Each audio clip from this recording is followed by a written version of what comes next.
So DC Copy Pro, I tap on it. Then there are some articles by him. He's a very good, funny, honest grammar guy, and also copyright.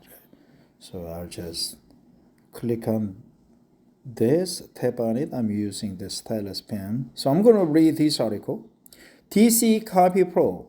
I'm going to read this article to understand about English and also to practice English by reading it aloud. Since I am not American, I have to constantly digest a lot of English material on a daily basis. And one method I'm doing for the past 30 years is to read an English article on a daily basis. So today I'm going to approach this article with a two-pronged approach. TC Copy Pro, May 16th, 2021. Demizek Copywriting Grammar. Fixed all your grammar and spelling mistakes, but did you remember this? What you say isn't always important, but tone in your writing is key. Words convey meaning, but tone in your writing also conveys nuance.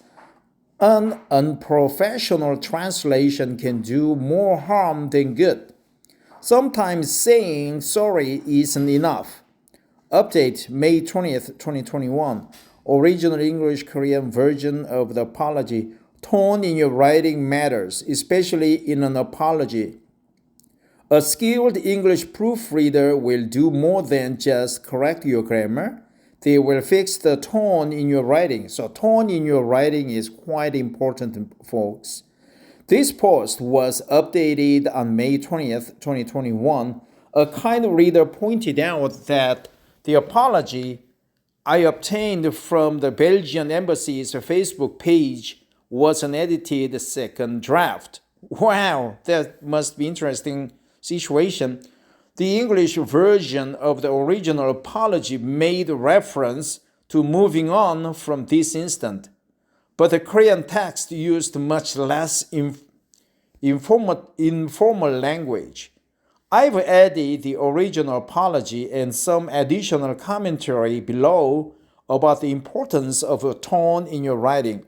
Jump to update. Several times I've explained why you should use an English copywriter or copy editor. I've discussed how difficult it is to write well. Grammar can be confusing. Choosing the correct word can be a challenge. Who can remember all those punctuation rules? Getting your words to flow requires rewrite after rewrite. Writing can be challenging for native speakers. It can be downright agonizing for non-native speakers. So that's a good sentence using the contrast. Writing can be challenging for native speakers. It can be downright agonizing. It can be downright agonizing for non-native speakers. Yeah, I will remember this word, expression, downright agonizing, downright agonizing. Choosing the right words, proper spelling, and correct punctuation is a great start. But there's another aspect of writing that can be even harder to master for non-native speakers: tone. Mastering tone in your writing is challenging because it requires a deep understanding of the language. And it's important. The wrong tone in your writing can make you sound arrogant, insincere, or snobbish. Arrogant, insincere, or snobbish. What you say isn't always important, but tone in your writing is key. Of course, this isn't limited to English. In fact, I'm going to use a Korean example to illustrate my point. I shared a post about this on my Facebook page back in April. On April 9th in Seoul, there was an incident involving the Belgian ambassador's wife at a clothing shop. A shop worker accused Xiang Shuiqiu of shoplifting. Wow. The ambassador's wife was accused of shoplifting. She reacted to the accusation by striking two of the shop workers. Yeah, maybe there could be some misunderstanding. I read the article, but I cannot pinpoint which side was right. I'm going to comment on the ambassador's wife's behavior or diplomatic immunity. I'm going to comment on the apology offered by the Belgian ambassador, Peter Lescoul. On April 22nd, 13 days after the incident, the ambassador apologized on the Belgian embassy's Facebook. The apology was in English and Korean. Here's the text from the Facebook post. Shopping incident, clothing store. What the that's strange English expression. The ambassador, I think it's shopping incident at the clothing store or at a clothing store should be more proper. The ambassador of Belgium sincerely regrets the incident involving his wife, which happened on April 9th, and wants to apologize on her behalf. No matter the circumstances, the way she reacted is unacceptable. The ambassador was informed by the police that the investigation is ongoing on the day his wife was hospitalized. Given the investigation is still ongoing, he will not comment any further on the incident nor give interviews. Maybe the singular is more proper. He confirms that his wife will go to the police once her health is sufficiently recuperated, that she will assist with the police investigation, and that she will apologize in person to the shopkeeper. Words convey meaning, but tone in your writing also conveys nuance. Belgium has 3 official languages, Dutch, French, and German. Really? Dutch, French, and German. I saw they use French back in 2012 at the Expo Yosu in Korea. There were 109 countries participating, and I saw the Belgium pavilion manager uses French. Yes. According to Wikipedia, 38% of Belgians speak English as a second language. Reading the apology above, there are clues that a native English speaker didn't write it. First of all, the title Shopping Instant Clothing Store is quite awkward. Something like regarding the clothing store instant would have been more natural or even better. Apology for the instant at the clothing store. Yeah, see, that's what I'm talking about, at the clothing store. While the grammar is correct, the whole apology has an awkward feel to it. It doesn't flow. The lines about his wife being hospitalized and her health being sufficiently restored are awkward. Furthermore, it doesn't feel very sincere. Ambassador Lescoul doesn't attempt to excuse his wife's behavior. He states that he regrets the incident and wants to apologize on his wife's behavior, But that's it for the apology.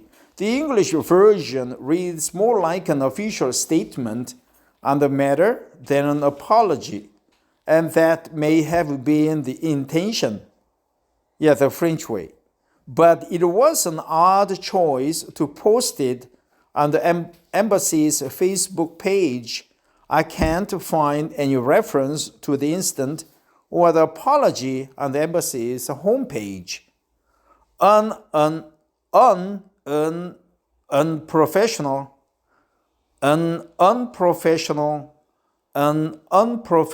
translation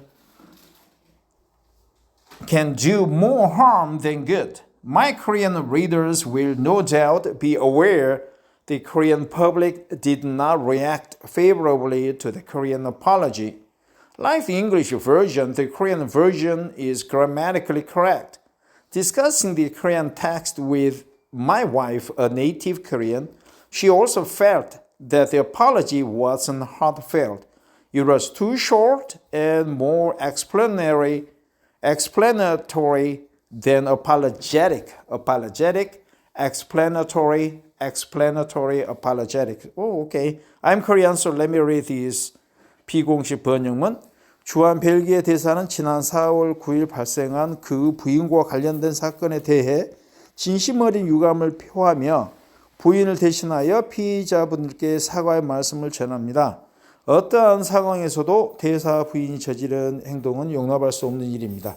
대사는 부인이 입원한 그날에 관련 수사가 진행 중이라는 사실을 경찰로부터 통보받았습니다. 수사가 아직 진행 중이지만 이번 사건에 대한 추가적인 언급이나 인터뷰는 하지 않겠습니다. 대사는 그 부인의 건강이 회복되는 대로 경찰에 출두하여 조사에 임할 것이며 피해자에게 직접 사과할 것임을 분명히 말씀드립니다. Well, very what they call tasteless, very unemotional, right? She felt the English text was translated into Korean, but very literally. The translator didn't make any edits to make the Korean version more acceptable. Yep, that's true.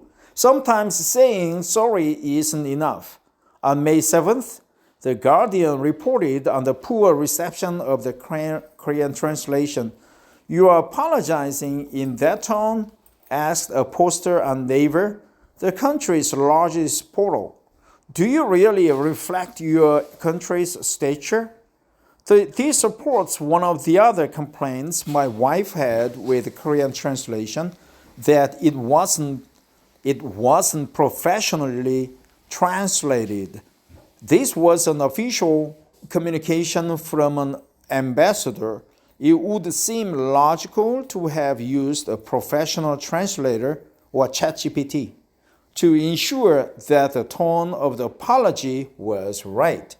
That doesn't seem to have been the case. My wife felt the apology would have been acceptable if a normal citizen had been apologizing for this incident. But coming from an official, like an ambassador, she felt it should have been more formal. It also should have been professionally translated. I do not know if the ambassador intended to keep the apology so neutral and seemingly insincere, but I do know that the story got quite a bit of traction in the Korean news. This story got quite a bit of traction in the Korean news. This news got quite a bit of traction in the Korean news. That's good expression. But I do know that this story got quite a bit of traction in the Korean news. The Korean version of the apology has been the main point of discussion. Many feel the apology should have been made in person rather than posting it on social media. A well-written apology may have been better received. Update May 20th, 2021. Original English version, Korean version of the apology. Examining the original English version, there are more clues a native speaker didn't write it. It is unlikely a native English speaker would have written in the beginning of last week. It would have been more natural to write at the beginning of last week. The tone of the apology is even more striking. I can see why they edited the English version. First, there seems to be an attempt to garner sympathy for the ambassador's wife. Garner sympathy. That's good expression. There seems to be an attempt to garner sympathy for the ambassador's wife. First, there seems to be an attempt to garner sympathy for the ambassador's wife. The revised version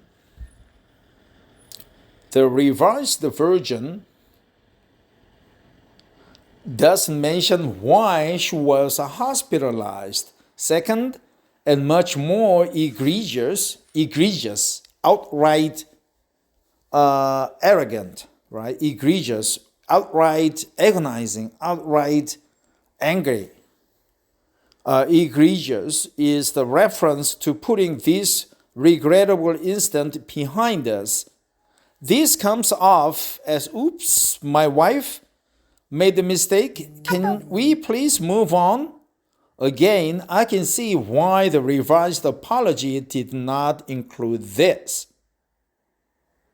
Regrettable incident, it comes off, right? It comes off. Off means like you take off your clothes so that the body odor will wade off to you. So off means off of something. It comes off, right, to garner sympathy. Non-attempt to garner sympathy. Egregious. The revised English apology is certainly more neutral. And looking at the first version, I can see why, as stated earlier, it's not always what you say, but how you say it.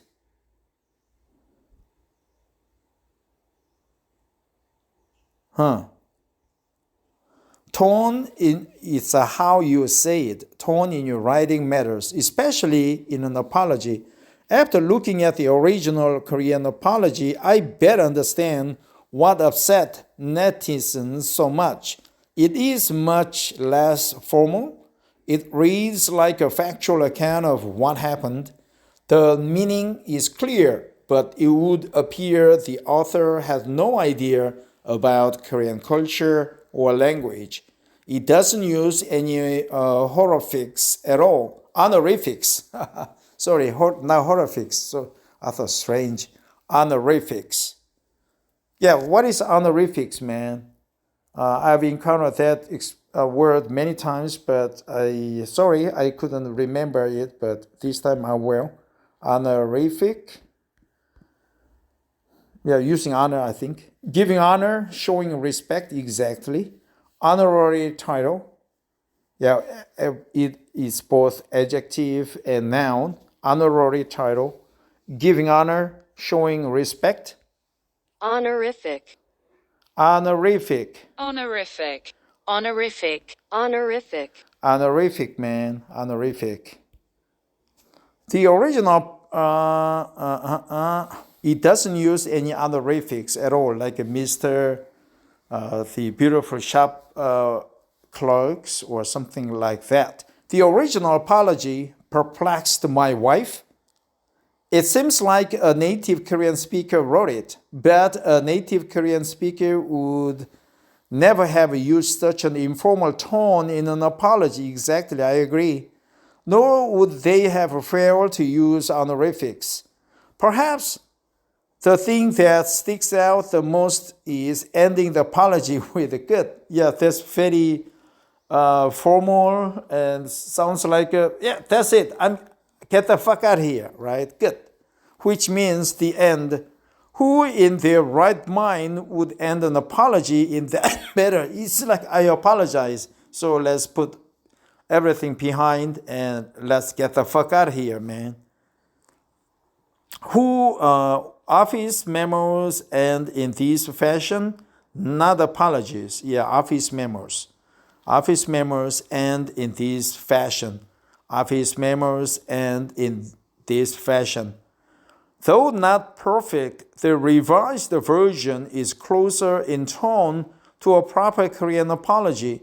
My wife added that in the current version of the apology had been posted initially, there likely wouldn't have been nearly as much uproar, that's good expression, uproar or tumultuous or angry voice. Yeah, it got a bit of good traction in the news media. Korean uproar. Reviewing the original English and Korean apologies, the embassy would have done well to have chosen their words much more carefully, right? A skilled English proofreader will do more than just correct your grammar. They will fix the tone in your writing. Language can convey more than just literal meaning. Selecting your words with care can influence the perception of your brand. Perception influence the perception of your brand. Overly casual language can undermine your attempt to appear professional and sophisticated. Want to appear friendly and approachable? Choosing the right synonym from the thesaurus may come across as cold or distant. Getting the language on your page perfect is no easy task. It is unlikely you would offend visitors to your site so much that they would leave and never come back. But several errors in tone might cause you to lose a sale. You may come across as too strong or too informal without intending to. Cause you to lose a sale. If your word choice contradicts your tone, you may confuse your customers. Exactly. If your word choice contradicts your tone, you may confuse your customers. Consider these as some of the many reasons to use a professional English writer or proofreader. Not only will your copy be free of errors, but the tone of your page will also be on brand. Subscribe to this blog or follow me on Instagram, Threads, Facebook, LinkedIn, or Twitter, now X, for more content and to stay up to date.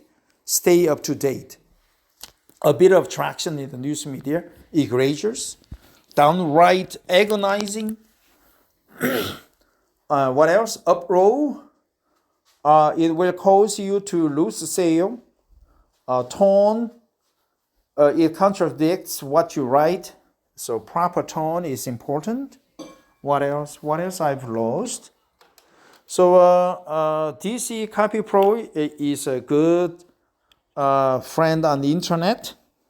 And I